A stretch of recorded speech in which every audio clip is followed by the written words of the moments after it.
राजू शेट्टींचं सुद्धा आता काही वेळापूर्वी एक विधान आलंय की माकडांशी चर्चा केली तरी पण चालेल, परंतु शेतकऱ्यांचे प्रश्न तातडीनं सोडवा, असं राजू शेट्टी यांचं म्हणणं आहे। एबीपी माझाच्या माझा विशेष कार्यक्रमात बोलताना त्यांनी ही भूमिका मांडलेली आहे। राजू शेट्टींची तिखट प्रतिक्रिया आली की माकडांशी चर्चा केली तरी चालेल, परंतु शेतकऱ्यांचे प्रश्न तातडीनं सोडवा।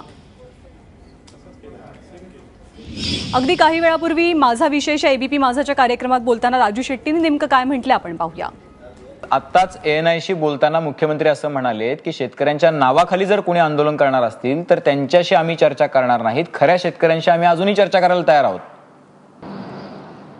जयाजी सूर्यवंशी, संदीप गिड्डे हे महान शेतकरी नेते आहेत, त्यांच्याबरोबर चर्चा करून त्यांची झालेली आहे।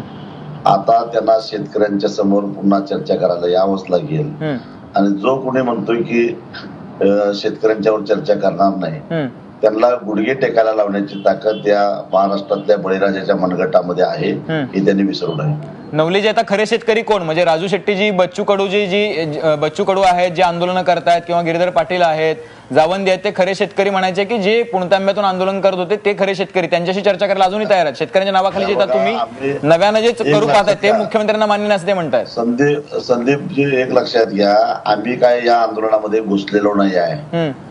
महाराष्ट्रातल्या कानाकोपऱ्यातून शेतकऱ्यांनी आम्हाला या आंदोलनाचा सुकाणू हातात दिलेला आहे, हे लक्षात घ्या। आम्ही काही कुणीतरी चार हाना आणि आम्हाला शेतकरी नेते म्हणा म्हणून इथं आलेलो नाही आहे। शेतकऱ्यांनी बोलवून आमच्याकडे नेतृत्व दिलेलं आहे आणि त्या शेतकऱ्यांना योग्य पद्धतीचं नेतृत्व देण्याची धमक आमच्यामध्ये आहे। पुढे शेतकऱ्याला एवढं कमी लेखत असेल तर त्यांना गुडघे टेकायला कसं लावायचं याचं ज्ञान आमच्याजवळ आहे। काय प्लॅन आहे नेमका तो राजू शेट्टीजी? तो कळेल आमच्या एका विरोचनातून कळेल। उद्या आमची 8 तारखेला बैठक आहे, बैठकीला तर कळायला लागेल।